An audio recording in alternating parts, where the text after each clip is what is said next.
Merci Monsieur le Président, Monsieur le Ministre, chers collègues.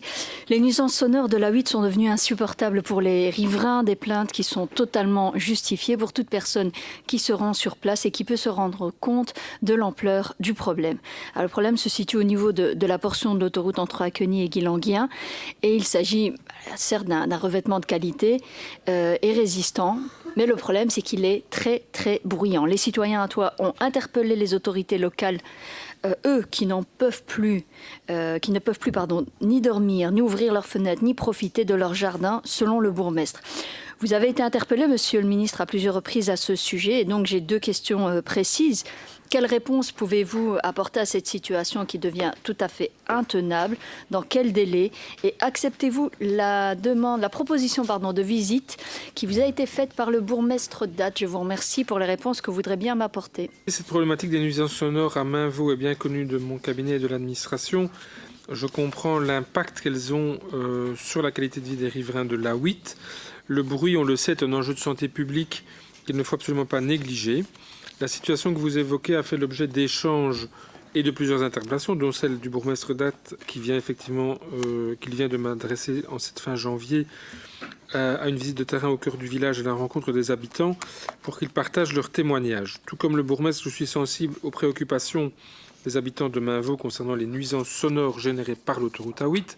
De nombreux tronçons sont impactés par le bruit en Wallonie et les lieux choisis pour l'installation des dispositifs anti-bruit sont soit liés au permis d'urbanisme reçu lors de la création de la voirie, soit au plan d'action approuvé par le gouvernement wallon et établi sur base des cartographies du bruit routier élaborées pour respecter nos obligations en lien avec la directive européenne.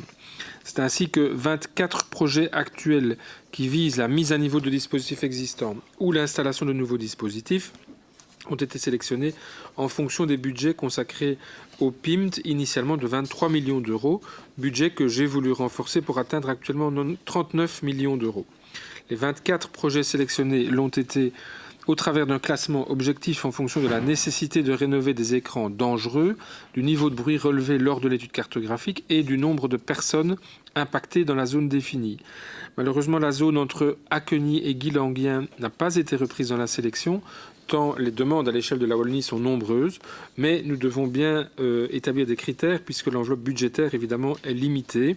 Je comprends les inquiétudes légitimes des habitants lassés qu'aucune solution ne leur était apportée jusqu'à maintenant. En 2020, à la suite d'une pétition, le directeur de la direction des études environnementales et paysagères a rencontré quelques représentants du village et leur a expliqué la méthodologie de travail relative à cette priorisation des chantiers liés à la diminution des nuisances sonores. Il convient d'indiquer qu'une mise à jour de la cartographie stratégique du bruit des infrastructures routières de plus de 3 millions de véhicules par an a eu lieu en 2023. Ces cartographies viennent d'être rapportées à l'Europe et seront d'ici peu mises en ligne par le SPO et ARNE sur le géoportail wallon. Celles-ci permettront d'aboutir à l'établissement d'un nouveau plan d'action de lutte contre le bruit routier. Lorsque ce plan d'action routière sera finalisé, il sera alors proposé pour accord au gouvernement. Ensuite, la cellule bruit déterminera une liste de projets de protection contre le bruit qui sera proposée au ministre des Infrastructures afin de décider des zones qui seront équipées.